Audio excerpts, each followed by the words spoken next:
Joe talks about Joe.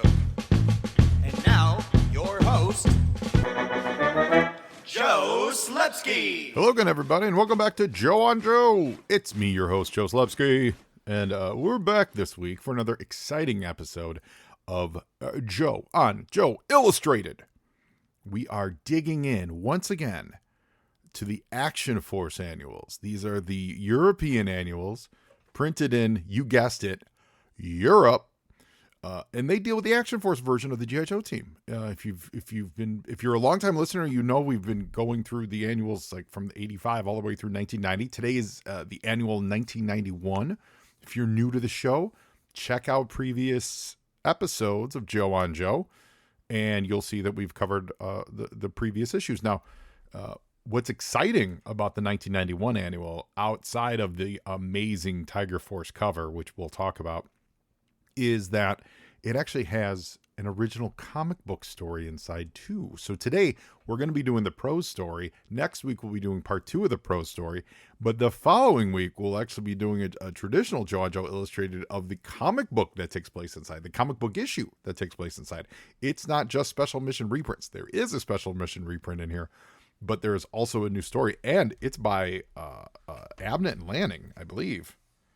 Oh, or actually Dan Abnett and Steve White. So it's called Piece of the Action, and I can't wait to read it. To be honest, I haven't even read it yet because that's for next week. I don't want to get ahead of myself. So I'm so excited to hear everybody today, or rather, let me think. You're hearing me, but I know you're out there. So in my heart, I'm hearing you. Welcome, newcomers. This is the only podcast where I've covered every episode of the G.I. Joe Real American Hero Sunbow cartoon, the DIC. We've even covered Extreme! And we've talked about all the issues of Real American Hero 1 through 155. And now we're working our way through some of the other runs of G.I. Joe. Who knows what's going to be next for Joe on Joe Illustrated? I got to be honest. I got about 3 weeks to figure it out because I don't know. I mean, we certainly could do the Extreme stuff. Or rather, I'm sorry, the Dark Horse stuff. Which, well, yeah, that's Extreme. We could certainly do that, but that's going to be real quick. So, who knows? Maybe we'll jump right into Devil's Due. I think that makes the most sense, but maybe, who knows? We'll see where life takes us. Anyway, the best part about this show is interacting with you, the listener, our friends out there in the world. So if you are listening to this podcast and you want to contribute to Joe on Joe, if you want to be a guest for our You on Joe segments, or if you just want to say hi, please send me a note to any of our social media outlets at Joe on Joe Pod. That's on Facebook, Twitter, Instagram.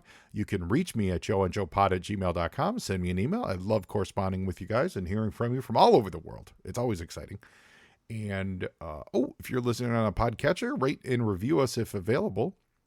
Those reviews always help. They bring our profile up, and more people listen, and then we get more contributors. Then we get a wider variety of awesome. How great were our last 2 weeks worth of guests, man? Talking Flash with Rich Borges, and then talking with Carson Metaxas about the 3D Joe's book. I love doing those You on Joes. I said it last week. I mean it again. The Flash episode where we just talk about one specific, dig into one dude. I love doing that. So that's driven by you, the listener. So if you want to participate and you want to hear more of that content, reach out and let me know. While you're on the internet, why don't you give our sponsors, the Movies and a Meal podcast, a listen? In the beginning of time, the smallest organism gained sentience and thought to itself, I really need a good meal. Then a bunch of other stuff happened, and finally the Lumiere brothers started showing movies in France. This was all the inspiration that fellow broadcasters Brad, Keith, and Ben needed to combine these two primal needs into the Movies and a Meal podcast. The Movies and a Meal is one of the most casual and relaxing film talk podcasts you could ever listen to. These three friends enjoy a good meal together while talking all about the movies. And not just reviews. They do favorite lists, comparison discussions, genre talks, anything and everything that you can think of. They've even broken their solemn promise inherent in the name and branched out into TV talk. So I love the variety of films they bring to the table. They cover new releases, classics, cult films, often in one episode. It's really a delight to listen to, and it has something for every movie fan out there to enjoy. So if you're looking to grow your podcast library, if you eat meals, and if you've ever seen a movie, then you should give Ben, Keith, and Brad a listen and subscribe to the Movies in a Meal podcast. They've been a great sponsor to this show. I love the Movies in a Meal podcast, and I'd like all of you to love them too. All right, and make sure you give them a follow. Oscar season is right around the corner. I'm sure there's going to be a lot of great movie talk coming out of there. Before we get into today's episode, I also want to give a nice shout out to friend of the show, Ryland Grant. If you listen to the archives or you're a longtime listener, you know Ryland from way back, episode 122, which was D-Day at Alcatraz. Ryland is a screenwriter out here, and he's a talented comic book writer. I believe he won a Ringo Award. What? He won a Ringo Award. It's true, he did. And he's got a new Kickstarter out that I want you all to take a look at. It is called The Peacekeepers. Go to Kickstarter. You can search for Ryland, Rylend. That'll find it for you, or Peacekeepers. It's comic book Kickstarter. He's got like 3 weeks left to go, so he's well on his way. Ryland is he's a super great dude, but he's super talented, and he specializes both in his screenplay work and his comic book work in 1980s action. If you love 1980s action movies, Cannon films, all the Schwarzenegger stuff, the Stallone stuff, if you dig that style of story, Lethal Weapon, if you dig that style of storytelling and film and things like that, you're going to be a fan of what Ryland puts together. This one he's calling it more of a Fargo, a little No Country for Old Men style mystery, little Elmore Leonard, 100 Bullets combined in there. He's a super talented guy and a real nice guy. So I want everyone here listening to just at least check it out. Go to Kickstarter.com and check out The Peacekeepers from Ryland Grant and give it a back, or just give it a look, even if it's not up your cup of tea.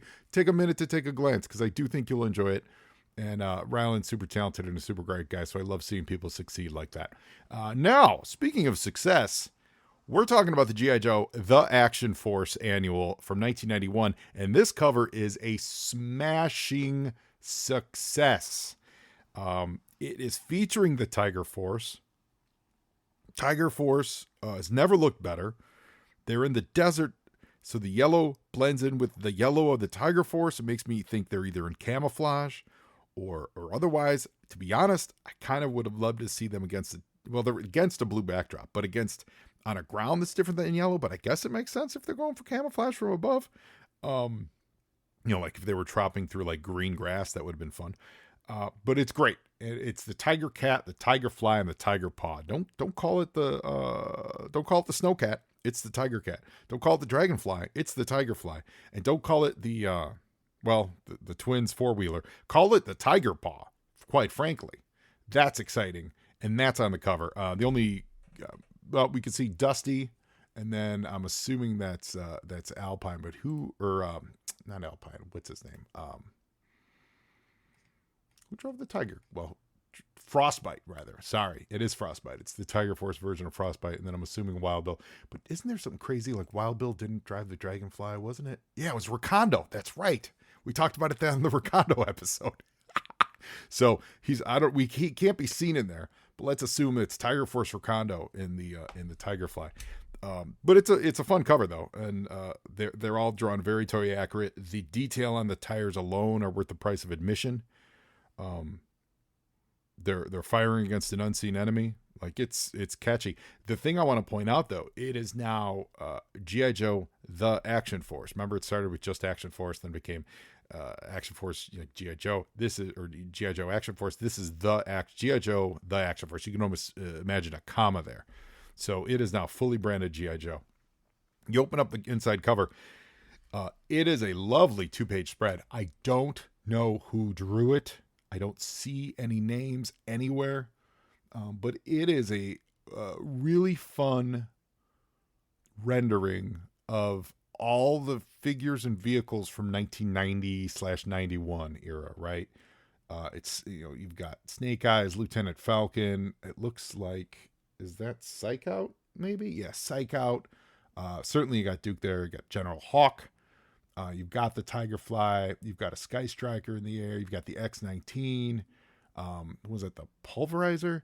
And then on the Cobra side, you've got Crocmaster and Raptor, that era.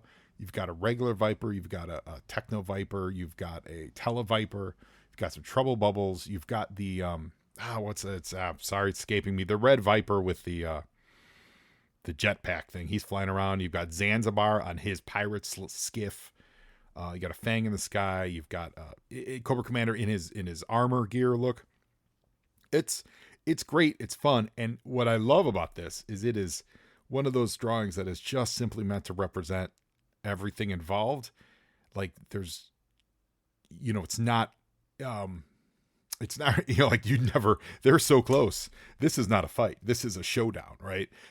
It's reminiscent of those style, the homage covers. They did them a lot in X-Men, but I know they weren't the first to do it. But where one side of the team's on one side of the picture and the other, it was like X-Men like 98, or was it even 100? X-Men 100? Where you got some of the old X-Men on one side and the new X-Men on the other side. That's one of the more classic ones. But it's been done for years. I think it goes back to the early Justice League stuff. I honestly don't know the first place that was ever done. Probably goes back to the Golden Age, I imagine. It's a pretty simple concept, but it's a fun concept where everyone's squaring off in a manner that would never happen. But that's what's happening here. And it's a lot of fun. The detail on all of these figures is to be commended. And let me make a quick amendment, actually. We do know the cover artist. The cover artist is identified on G.I. Joe fandom as Robin Smith. And Robin Smith did a lot of Action Force. Did the G.I. Joe annual 1992. So I think that's got to be the Action Force. Yeah. Did the cover for the 1992 Action Force annual. Which I don't have, so I need to get on it and get that. I think the last time I checked, though, it was kind of expensive. But that shouldn't stop me. I don't know if that means Robin is the artist on this piece of artwork that we're talking about, though. If they are, awesome. If not, whoever did this, awesome. Really, really great detail. From like buckles to rivets on Cobra Commander's, armor, to the tubing, like to the buckle on the Viper's forearm is detailed. Everything's detailed. The guns, like this honestly, if you get a chance to look at this, really nice detail. They do, again, very much like a lot of these Action Force stuff. They look like toys.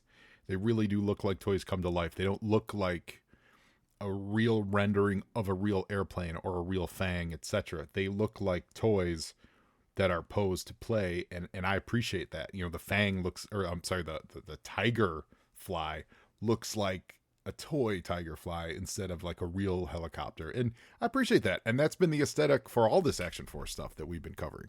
So I like that it's continued. So yeah, it's cool. It's nice color. It pops. They don't overdo it with the Tiger Force stuff. There's only one Tiger Force vehicle. The rest is kind of there. It's great. I mean, the detail of the bombs on the Rattler are really, really great.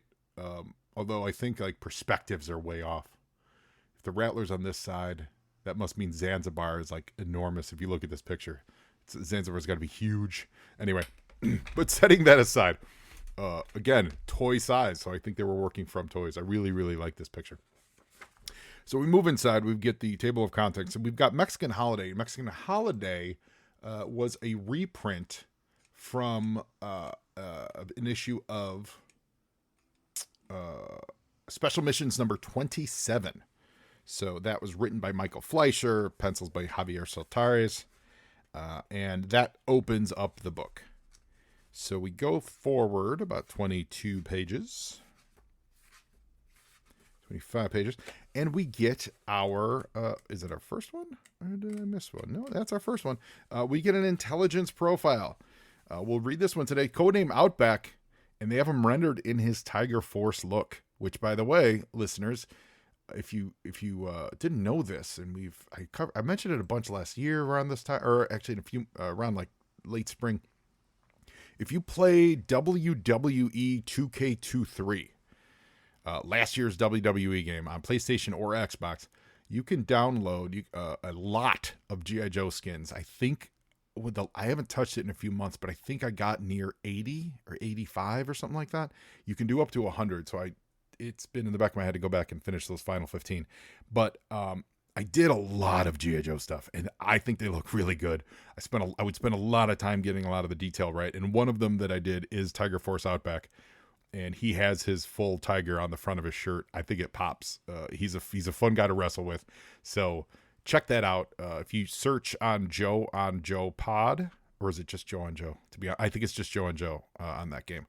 If you just search on that, or G.I. Joe, but Joe on Joe, I believe, that'll give you all the skins that I've uploaded, and I've covered a lot of things. I covered like the OG-13, and then I did some random ones, but then I started going in order chronologically.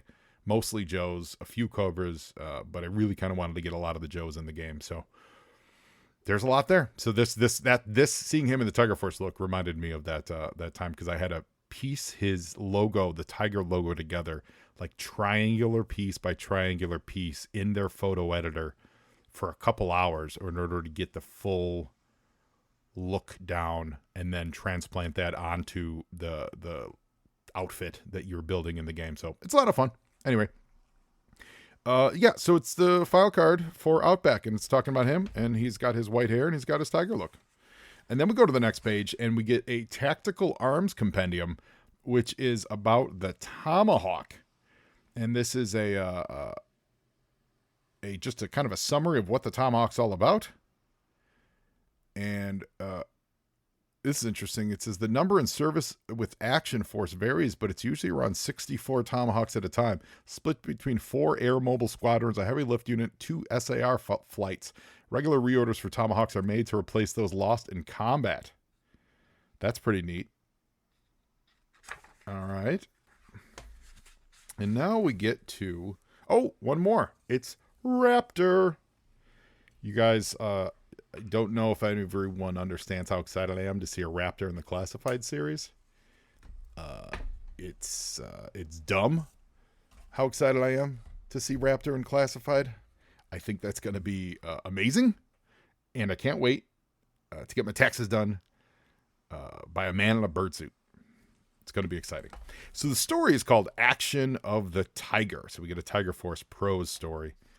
I'm assuming it's Tiger Force. Story by Dan Abnett. Art by Stuart Johnson. There's like previous stories, there's random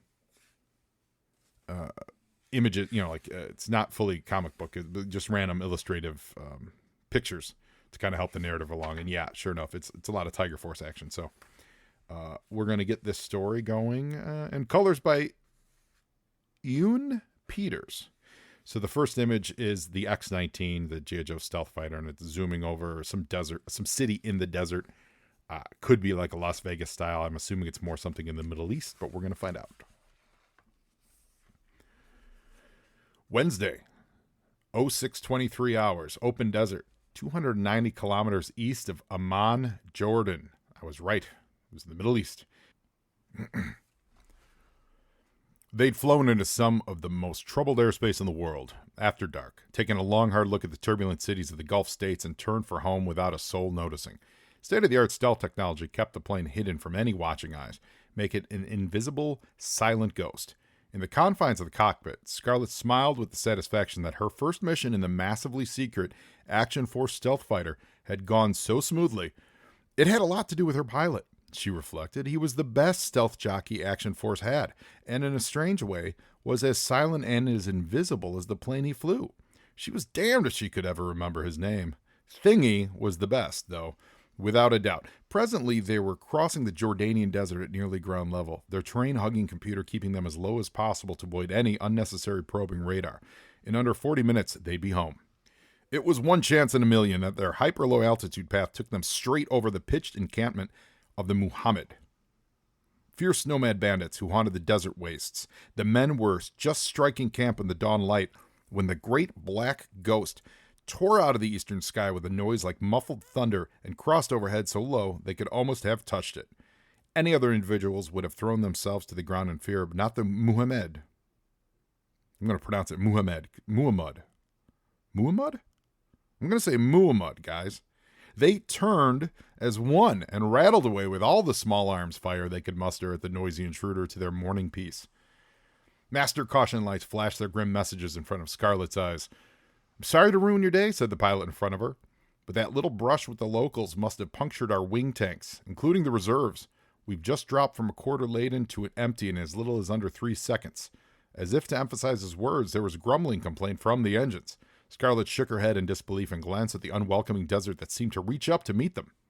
Away behind, the Muhammad raised a throaty cheer as they watched the flight of the wounded bird and, brandishing their rifles high, leapt upon their horses and trucks and stormed off to find the place where she would come to rest. Wednesday, 08:52 hours, Military Command Center, Amman, Jordan. Colonel Sharoof, CNC Command Operations, Amman, shooed 3 withering non-coms with sheaths of paperwork out of his office and sat back to sip his coffee.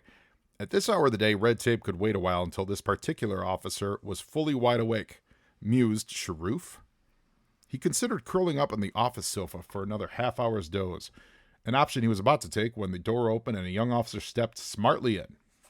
I said no interruptions, growled Sharoof over his mocha. He's drinking a mocha. Dismissing the intruder with a wave of the hand. Be off with you. In 1991, you're drinking a mocha? But the young man shut the door insolently and stepped up to the desk undeterred. Sharoof boiled in his seat. Early mornings and anger had never combined well in his family. Get out! Get out! He rasped. I'll have you on charge for this. Who's your section leader? Sharoof was... What's your name, soldier? Sharoof was about to add. Why don't I recognize you, to his list of questions when he noticed the 9mm Beretta Parabellum trained at his chest, and he shut up and sat down smartly. I'll be brief, Colonel Sharoof, said the slim gunman. I'm an agent for an important foreign power. Early this morning, one of our most secret fighter aircraft went down in the deserts of Jordan, and we plan to recover it as soon as possible before it falls into the wrong hands. There is no time to go through proper diplomatic channels and authorize a recovery mission. I am here to obtain your word of honor that you will not hinder our team during this time in the Jordanian territory. The figure holstered the pistol. Perhaps this will make your reply easier. Sharoof squirmed in his chair. If the matter is this sensitive, then some arrangement could be reached, he began. Speed is of the essence, Colonel, and secrecy. All manner of people could be listening. Sharoof stared at the intruder. Jordanian army security is unimpeachable, and I assure you, your masters can trust our confidentiality implicitly. Don't overestimate things, Colonel, said the intruder, sweeping off his hat and letting long brown hair fall loose from a retaining net. Oh, it's Lady J. She smiled at the colonel. I got in here, and I'm a lone European woman. Who knows who else may be watching? That's right, Lady J, the lone European. Sharoof gulped noisily. Tell me what I need to know, he said. High above, in a fan-light window near the office roof, a large bird perched unnoticed, cocking its head at the tableau beneath. The bird, a powerful Arabian hawk, wore a plastic collar on which a miniature vidicam purred to life. And in the darkness of the rafters further up still, unseen by other humans or birds, the Cobra Ninja Storm Shadow allowed himself a cruel smile. At this point in time, Storm Shadow was working with the G.I. Joe team in the American comics, but over in Action Force, he was still with Cobra. Wednesday, 11:32 hours, northern Saudi desert. The chow roadblock was throwing together was just beginning to smell really mouth-watering when bad news fell out of the sky at their feet. Wild Bill, lounging on the canopy of the Tiger Cap with his hat pulled low to keep out of the blistering sun, recognized the bad news by name even before it had hit the dirt. Executed a perfect rolling landfall and gathered up his fluttering lines of its halo parachute. Bad news was a huge figure of a man who ought to have a crater despite the chute. Wait, is bad news a guy? What? Well, I'll be, muttered Bill, pushing up his brim and sliding off the cat. It's old Duke himself. Okay, so Duke was the bad news. Got it. Duke, the legendary first sergeant of the Action Force Battalion, wandered into the camp as if he'd just gotten off the bus. He ignored the astonished looks the troops were shooting him. He didn't even bother with a greeting. Gather around, he snarled. Y'all here? Lifeline, tripwire, roadblock, psych out. Outback, Wild Bill, Frostbite, Tiger Force, check. Where else would we be, sir? Began Frostbite. There's nowhere else worth going in this stinking desert. Duke shot him a look that would have silenced a howitzer. Listen up, he went on. We have a major situation going on 500 clicks over the border in Jordan. I know you fools are midway through experimental training out here, but you're only remotely mission-ready team. You're the only remotely mission-ready team in practical distance. I have sealed orders and an Alpha Plus clearance from Hawk himself, not the Hawk that was in the room with Storm Shadow. Saddle up. We're going to work. There was utter stillness. "I said now," bellowed Duke, and all at once the 7 troops were on their feet, snatching up packs, kicking out the fire, heaving up guy wires, rolling tents, and stowing all their scattered junk in the hold space of their vehicles parked around. Only Psychout approached Duke, admittedly whilst stuffing his sensitive gizmos into a hold-all. "With respect, Sergeant," he began, aware that Duke was glaring at him in the way a mastiff watches the approaching postman. This team has only been together for 6 days for the purpose of testing out the newly refitted vehicles. I've been along expressly in a supervisory role to observe stress inducement in the training period, sir. Tripwire's clumsiness drives Roadblock mad. Outback's antisocial fits annoy the most of the others. Frostbite has a serious environmental problem and has made 3 requests to be transferred back to the Arctic. Wild Bill and Lifeline are up most of each night arguing about merits and demerits of the Beatles versus the Rolling Stones. In short, there's a lack of team spirit, organization, drive, and dedication. My report was to have concluded that this team never be assigned together for active duty, as its cohesion and reliability in any combat scenario could not be remotely guaranteed. There you go. That's my Psychout. Duke nodded slowly. Your observations have been noted, Lieutenant. And? Inquired Psychout. Needs must, soldier, shrugged Duke. Like it or not, you're looking at Tiger Force. Wow. Cute tiger sound effect. Wednesday at 16:22 hours, a nomadic camp in the open desert of Jordan. The first cluster of RPGs burst like thunderbolts and ripped sheets of fire up the sides of the tents. Chaos surged through the nomads, who scattered, yelling as more falling grenades opened their stockade and sent their precious horses stampeding away. Then, out of the swirling smoke came staccato bursts of automatic gunfire, whipping all around in panic. Red figures walked out of the smoke, stalking slowly forward, firing sporadic selected blasts from their massive sidearms. The few nomads who tried to resist found their musket balls bouncing feebly off the Kevlar armor of the Crimson Guards, just before a deadly accurate 3-round burst of tipped caseless ammo came their way. The Baroness leaped down from the turret of the leading Cobra APC and held up her hand. Enough. Find one who can talk. She stood waiting, wiping a fleck off her large glasses, her pale, fatal beauty apparently unaffected by the sweltering heat. Like a phantom, Storm Shadow stepped up to her side. This wasn't necessary. I told you and Cobra Commander that is the Muhammad. I'll get it one day. The Muhammad bandits who have what we seek. These are not the Muhammad. Indeed, replied the Baroness, but they will know where the Muhammad are. Time is of the essence. If Destro finds the down stealth plane first, it will be the most galling for Cobra to have to buy its secrets back off of our own arms supplier. You yourself reported that the train hawk of this minion raptor was observing the very meeting you spied on. Destro may be closer to the Muhammad than ourselves. A Crimson Guardman dragged a quaking nomad up to them and threw him at the Baroness's feet. We seek the Muhammad, said the Baroness perfectly in the nomad's native tongue. Where can we find them? The nomad harbored no thoughts of withholding information. West of here in the desert, a great auction in Tetrad, the Dead City, 2 days' time. It's so like Sala. The Baroness smiled as she turned to Storm Shadow. The Muhammad are selling the spoils to the highest bidder in 2 days. Get the convoy moving at once. Head west. She clambered back onto the APC. They will not be able to resist our bid. It's like, it feels like an offer they can't refuse. Wednesday, 18:03 hours, Desert Road in the Saudi-Jordan border. Hold it, bawled Outback into his comlink.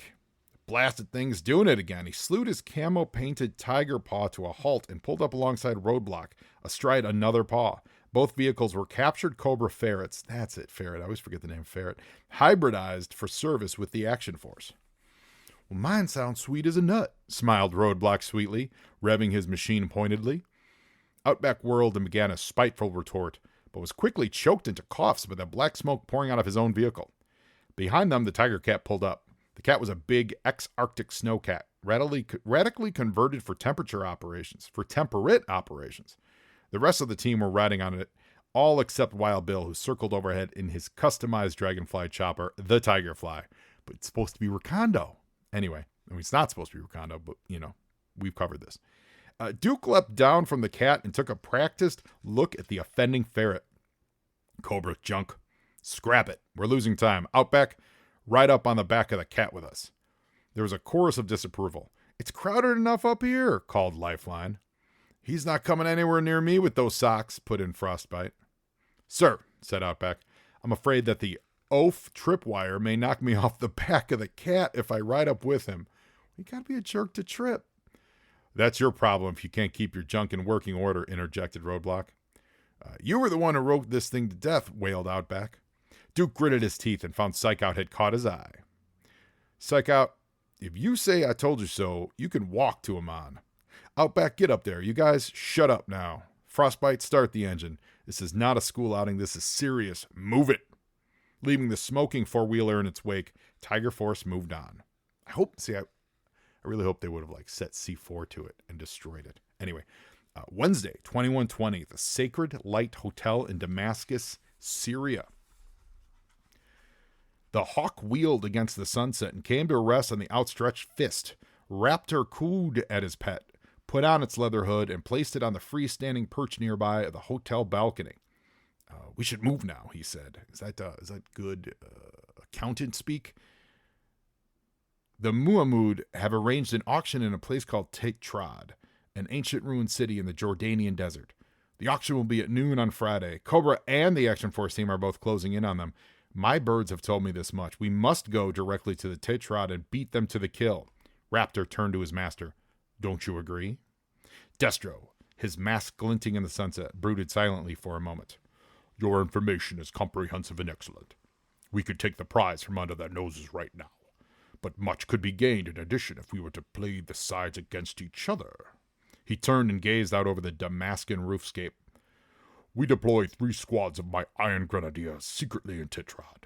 Then we attend the auction in an apparently legitimate role, to bid against Cobra and any other arms buyers.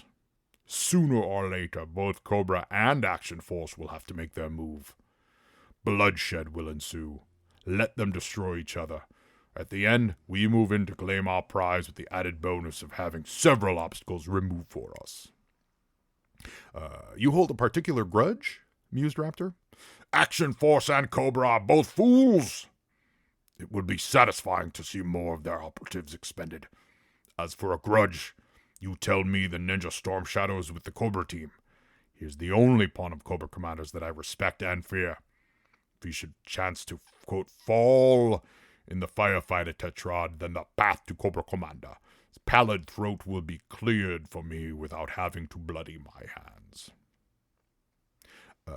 Storm Shadow will die, be sure of it, snapped Raptor. Destro shrugged. They will all die. Cobra, the ninja, this Duke. You don't know who Duke, you gotta call him this Duke, you know who Duke is.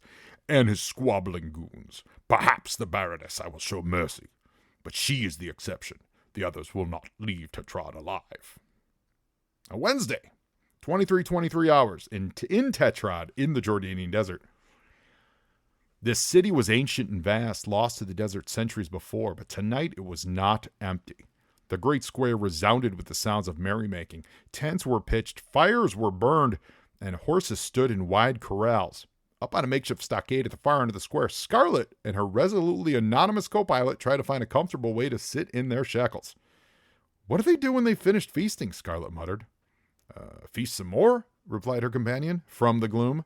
They've got a lot to celebrate. The money they'll raise by selling the stealth plane will allow them to buy the latest armor and firepower, and then there'll be a serious problem for the Jordanian army. Selling the plane isn't all I'm worried about, returned Scarlet. A red-haired Caucasian woman? That's a real harem novelty. Probably get more for me than they do the plane. Chin up, said Thingy. We're not dead yet. Scarlet sneered. That's what bothers me. We're talking about human trafficking in Action Force 1991. People! Finger on the pulse of the human trafficking. That's it for the first part of the exciting story that I forgot the name of, and it was called Action of the Tiger. Fun. I like it. It's a clear mission. It's an easily understood mission for the team. I really do like the whole psych out thing of him being like, this team's a bunch of yahoos and no one can get together. That's fun, especially in a relatively packed roster of story. You've got Cobra, you've got Destro, you've got Tiger Force, and you've got Scarlet and the I know is Ghost Rider, but they're not using his name because they're playing into that. No one can remember his name. So you've got like 4 different groups, and then the Muamud.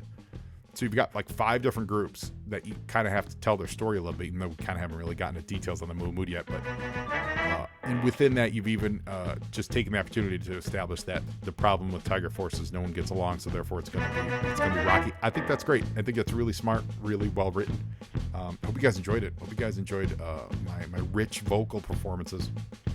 That was all for you. Thank you all for listening. Come back next week for part 2. And have a great week. Now you Joe, and Joeing is half the battle.